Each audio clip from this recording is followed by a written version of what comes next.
如果在散步时遇到比特犬，你会害怕吗？前阵子台湾连续发生了比特犬咬人事件，搞得大家人心惶惶。被称为是口界最凶残的比特犬，真的有那么可怕吗？而未来比特犬的禁令又会有什么争议呢？今天就让我们一起来聊聊比特犬吧。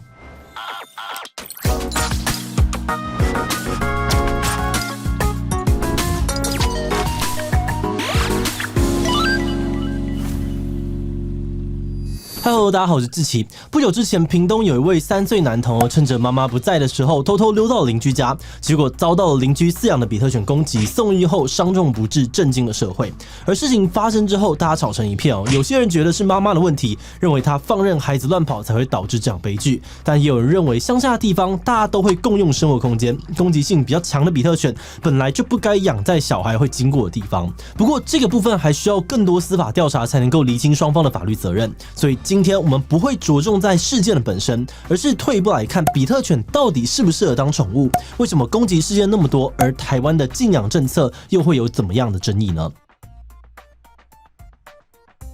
我们平常说的比特犬，广义上呢是多种斗牛犬的总称狭义上来讲呢，则是专门指美国比特斗牛梗。那从很久以前开始，比特犬就是为了打斗而生的品种，它们的祖先是古老的英国斗牛犬。大约在200年前呢，人们养这种狗主要是用来进行刺激又血腥的斗牛游戏，让自己的狗跟公牛进行厮杀。不过因为斗牛太过残忍英国政府禁止这样活动，而闲没事干的人们呢，又让斗牛犬呢去斗鼠，把它跟一群老鼠放在同一个坑洞里面，看看在限定的时间里面呢，狗狗可以杀死多少老鼠。而为了赢得比赛，有人决定让强壮的斗牛犬呢跟敏捷的梗犬交配，于是速度与力量兼具的新品种比特犬就这样子诞生了。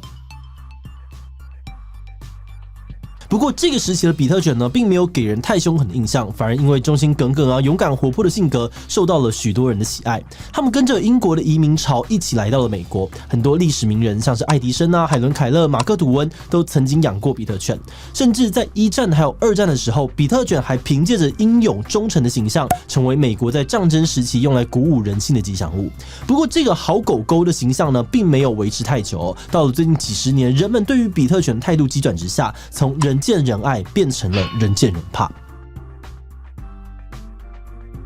1970年左右开始非法的斗牛活动呢，在美国的城市还有乡村又一次的流行了起来。而比特犬因为天生强壮、忠诚度高，成为了赌徒们最喜欢使用的斗犬。而在人们刻意改良之下，这一代的比特犬呢，被培育成一个更快、更壮、更凶狠的品种，也拥有了极具攻击力的体格，不止皮肤厚实、肌肉发达，耐力还有撕咬力都异常惊人。而比特犬开始成为在社区当中令人害怕的存在，也差不多在同一时期开始，媒体越来越常报道比特犬咬人事件，也让比特犬被视为是狗界的行走凶器。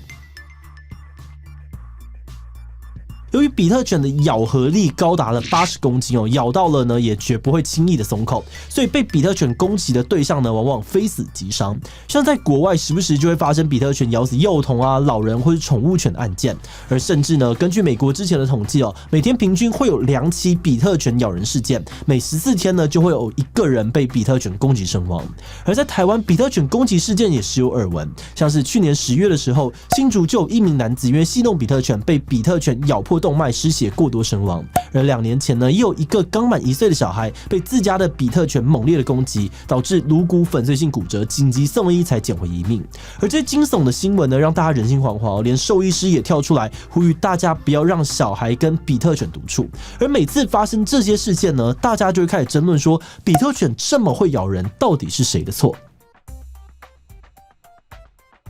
有人认为比特犬是为了打斗而培育的犬种而它们的 DNA 里面本来就带有攻击性的因子，这是后天也难以改变的事实。在很多的攻击事件当中，比特犬都是突然发狂、六亲不认，撕咬自己的主人或是家庭成员。而这样的情况呢，或许代表比特性的血性还没有被根除，它就像是一颗不定时炸弹，随时都有可能会失控。所以许多人认为比特犬呢，应该要被视为像是狮子、老虎等级的危险动物，根本不能够当成宠物犬饲养。但也有人认为这个问题的关键并不在比特犬，而是在主人身上，因为没有教不会的狗，只有不会教的主人。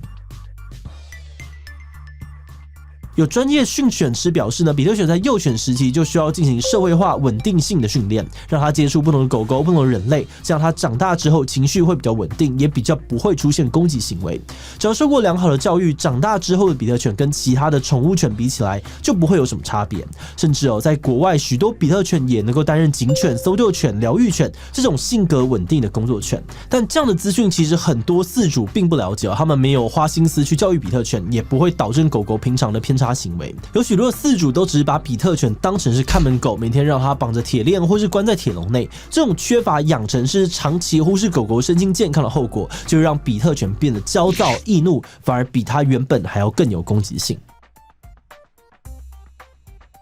而比特犬的攻击性到底是源自于先天还是后天的因素，目前在科学上面还有很大的争议。的确从统计上面来看呢，比特犬跟其他的犬种相比，似乎更容易咬伤人。许多被狗咬死的事件，凶手也都是比特犬。但国外有不少团体指出，跟比特犬相似的犬种太多，被狗咬的人呢，很容易看错，把其他品种的狗误认是比特犬。结果呢，就是比特犬背了一大堆黑锅，也让统计数字失真。他们也强调，现在还没有科学证据可以证实比特犬攻击性天生就比较高，甚至也有研究指出，比特犬天生的个性呢，其实比吉娃娃还有这个腊肠犬都还要温和。不过，虽然有这些不同的说法但各国目前还是比较认为说，饲养比特犬有一定的危险性，而它们破坏力强大的这一点呢，也是毋庸置疑的。这也是为什么许多政府单位依然将比特犬列入呢需要加强管制的犬种。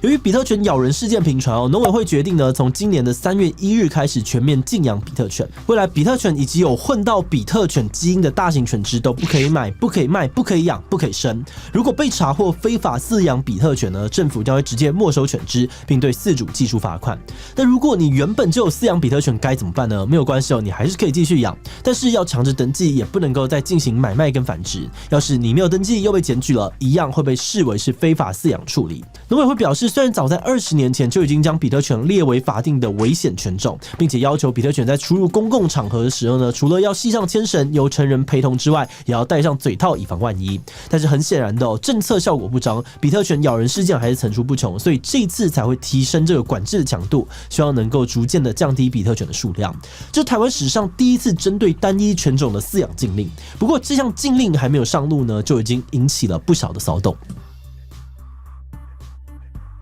对于禁养令，大家的反应非常的两极。有些人大力支持这样的禁令他们觉得台湾不断发生比特犬咬人事件，除了比特犬本身的危险性之外，也代表很多饲主根本没有饲养危险犬种的能力，因此只有透过全面的禁养政策，才能够永绝后患避免下一个受害者出现。但是另外一部分的人认为呢，很多攻击事件都是因为饲主没有系上牵绳、没有戴上嘴套，或是不当饲养所造成的后果，并不是什么犬种的问题。政府应该做的不是老是想要当着这个先进国家，民众山难呢就禁止爬山有狗咬人就禁养狗，而去重罚那些没有好好尽到义务的主人，否则这些不合格的饲主不管养什么狗都很危险。到底该不该禁养比特犬呢？这个争议其实不是台湾才有，所以最后我们要来看一下国外是怎么处理这件事情的。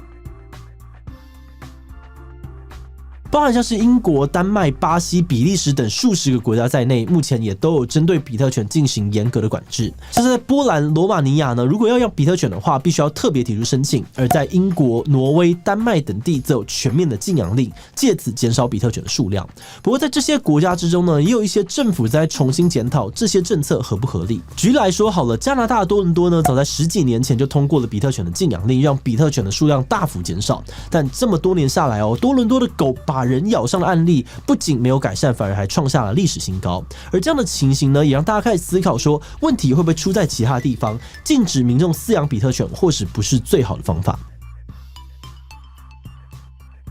在进入观点以前呢，我们要先特别感谢志祺77的所有会员，因为有大家支持跟赞助，我们才能够持续的运作这个频道，让很多议题有更不一样的讨论空间，真的是非常的谢谢大家。那如果你愿意支持我们走得更远，欢迎点击这个加入，或者从资讯的这个连结加入我们的会员。好的，那话说回来依照目前的研究结果，比特犬天性其实并不完全像新闻报道的那么凶残。很多专业的训犬师都表示，只要透过正确的教育方式，给予适当的防护，它的危险是可以大幅降低的。只不过支持禁养的人还是认为，就算是比特犬是无辜而且可教化的，但不负责任的饲主实在是太多了，很多人根本不会花力气去训练管教。那既然如此，那干脆规定所所有人都不能养反而比较安全。而另外一边的人则是认为呢，直接禁养这个做法看似简单但并不够正义。一方面，狗狗本身呢长期被污名化，让大众觉得问题是它，却忽略了饲主的责任；而另外一方面呢，直接禁养所有人饲养，也侵犯到了喜欢比特犬的人的权益。而在这样子的讨论里面呢，我们发现其实双方还是有共识的。这个共识就是饲主的素质很重要。那如果你要养，就应该要负责到底。我们认为这样子的结论其实并不只是适用在比特犬，有很多种狗狗要是缺乏管教呢，它们凶起来也都是很可怕的。所以接下来我们觉得政府或许可以去考虑建立一套考核机制，让每一位想要养狗的人都具备基本的饲养知识还有能力，要通过才能够养。那如果饲主不遵守，也要记住重罚。而这样除了能让社会意识到饲主的责任很重要之外，或许也能透过提高饲养的门槛，挡下那些还没有准备好的饲主。不过这边算是我们团队自己的想法啦，在执行上面可能也有很多的细节需要处理。所以最后呢，还是想来邀请大家一起讨论看完这期，你会支持禁养比特犬吗？支持禁养做这么多太麻烦了，直接禁掉最简单有效啊。比反对，我觉得这个样子是因噎废食，应该还有其他更好的做法。所以我觉得不管要不要禁养比特犬呢，饲主考核制度都可以考虑看看。低其他留言告诉我们吧。最后，如果你喜欢今天的影片，欢迎放出去，让更多人一起来讨论该不该禁养比特犬。此外呢，也可以点击这个地方看看毛小孩数量激增以及饲养纯种狗的问题。那么今天的这一期就到这边告一段落，我们明晚再见喽。